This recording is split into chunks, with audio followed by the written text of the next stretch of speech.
So this is the famous GRU of, well, Joe, Badenoch, and others. And, well, we start off by doing the thing that we've always done before already. We go and, well, just load the data. Okay, good. So that's easy. You've seen those lines of code so many times.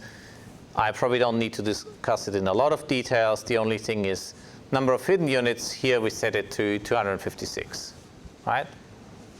This is basically exactly the same thing as what we had last time.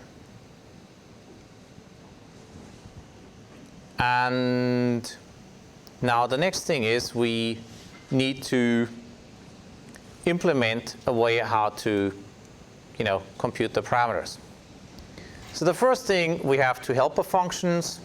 So this is like before, except that before we only had a Gaussian initialization of our weight matrix. Now we have, one for the inputs, one for the hiddens, and, well, then, zero initialization for the bias.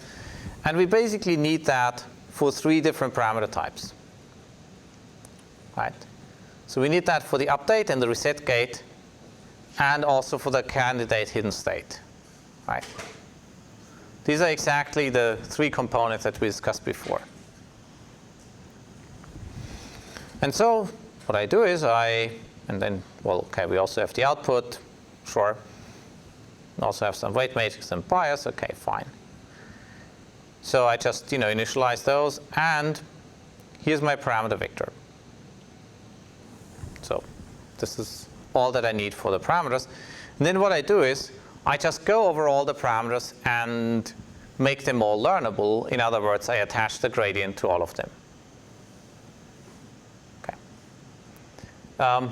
Any questions so far? Good. So this is like totally straightforward, just a bit tedious. The next thing is I go and define the model. Okay, so I first initialize the state. That's always a good thing. Basically, batch size, hidden units, and context. And now the next thing is I actually need to define the GRU. Okay, it takes as inputs, the state, and the parameters. So this is exactly like our RNN cell before. So, and this is on purpose that the call signature is the same, because if it's the same, then we can hopefully use the same optimizer code for it. So the first thing we do is we go and unpack all the parameters. Okay? Easy to do in Python, right? Then we get the hidden state, and, well, the reason why we write h comma is because state could actually be a list of state variables. And so, well, since we ingest a list, we need to be able to pull out the first element from the list. I could have also written state of 0, right? That would have extracted in the same way. Our outputs, so far we don't have any yet, right? So we just initialize them as 0, as empty. And then we go and iterate over the inputs. So this is very much straightforward. Namely, here's our, well, reset and, well, update gate. So we just compute a sigmoid on, x and h being the inputs, and then we have biases and the corresponding weight vectors. Okay? Then we need to compute our candidate hidden state. And so that's just the tanh of, what we have before. So this is basically, so that's what I would have wanted. And then here's, reset times, what you will get from the, well, if you didn't incorporate the previous state. So reset gate times, what we have here with the matrix times vector. What I could have done, strictly speaking, I could have done this before the multiplication with h and then tried to be clever, but actually computationally it makes no difference. Okay. And then in the end, well, I get my hidden state, z times h, plus 1 minus z times h tilde. Actually, apologies before, it does make a difference whether I pull it in or not. That would be a different variant of an LSTM or a GRU. Okay, maybe it works better. So I get this, and then I just produce my output. And I attach to that. Then in the end, I return the new hidden state, h, and the outputs. So this is almost verbatim from what I showed you before in math. It's pretty human readable. Any questions? Okay, this is like totally vanilla. Okay, right, so now we train the model. And the first thing we need to do is we need to set a few parameters. So number of epochs, 160, number of steps, 35, batch size is 32, then learning rate and clipping, 100 and 0.01 respectively. That high learning rate simply because we already normalized by sequence length. And then we basically make that model predict. So now what I'll do is I'll show you right away what happens if you run it. So it takes a while. It takes about 3/4 of a second for one epoch. So that's maybe a few minutes until it's done. You basically call exactly the same train and predict function that we defined on Tuesday. So this is basically like the fit function in Keras, just that for sequence models it needs a little bit more parameterization.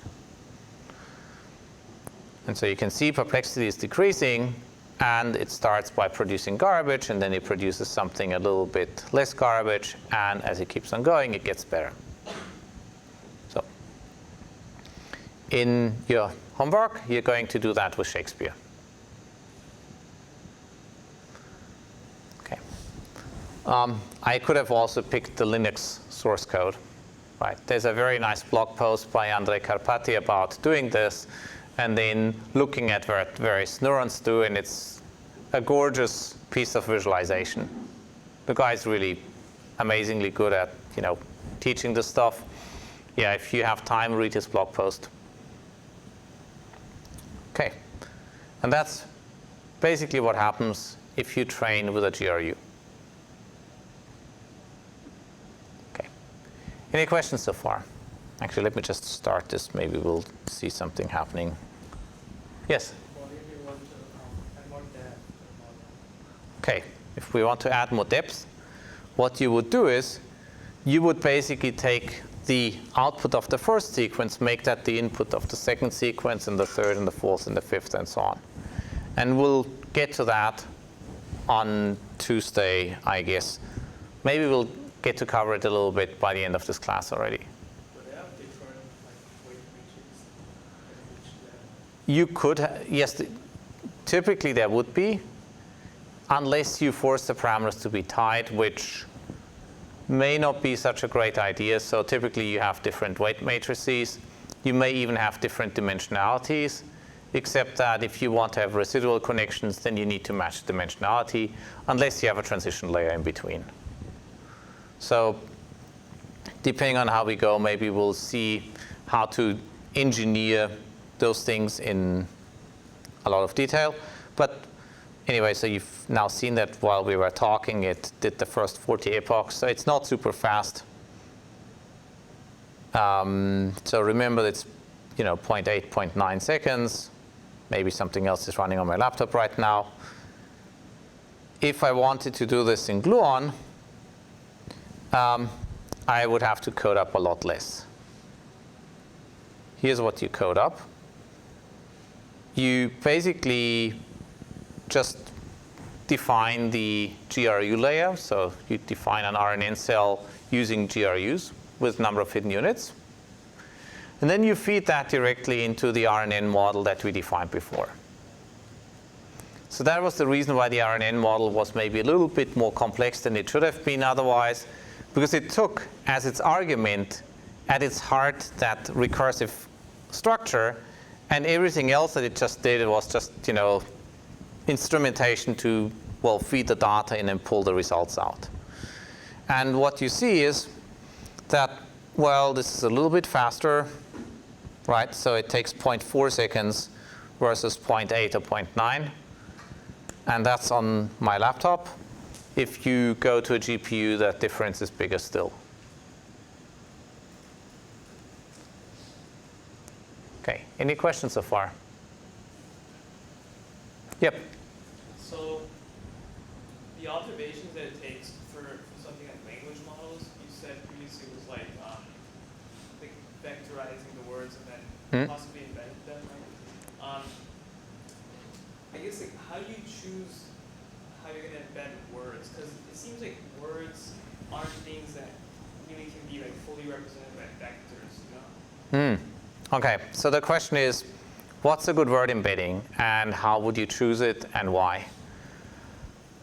So first of all, this is something that's been very hotly researched over the past few years, and we'll actually cover embedding strategies, for instance, word-to-vec, fast text, and then maybe sequence, byte pair encoding, and so on, as we as we progress.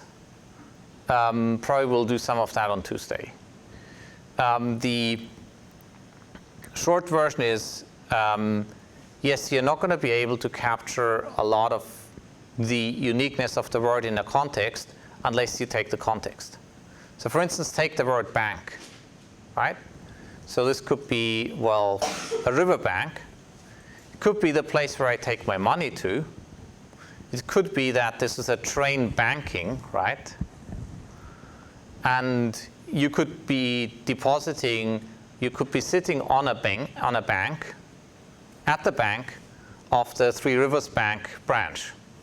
Okay, so now you have all the four meanings in one sentence, and most NLP tools will fail miserably, right? So that's why, yes, you will not be able to do this by just mapping, some word into some vector. People have tried that, and it's tricky.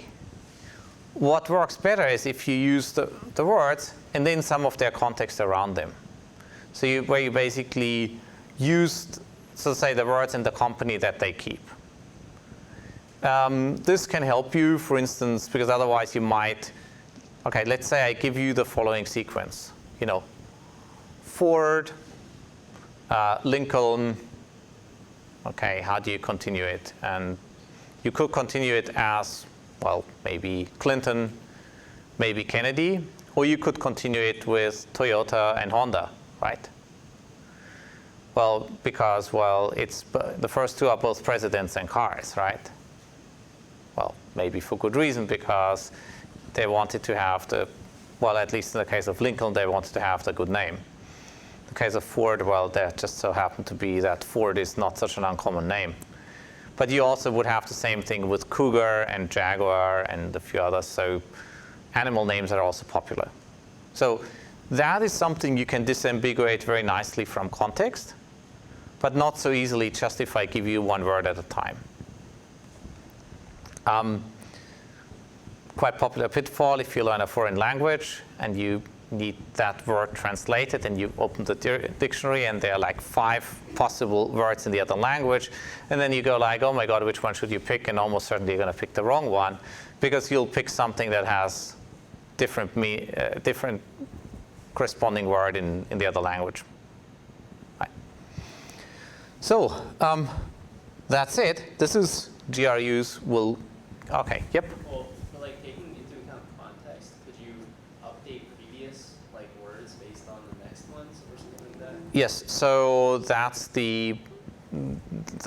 something that we will do a little bit later today, some slides, in bidirectional STMs, for instance. Okay, yes? Is it possible to attach a word embedding matrix and then train five-band propagation? So yes, you can learn this matrix. As a matter of fact, that's what is being done. So the embedding matrix is being learned, usually in conjunction with any convolutions or other sequence models, maybe an LSTM or maybe a transformer. You almost by default would do joint training of larger systems, as large as you can afford it. Often you pre-train on very large corpora. That's what gets us to GPT and BERT and related models. We'll go into this in a lot more depth as we go along.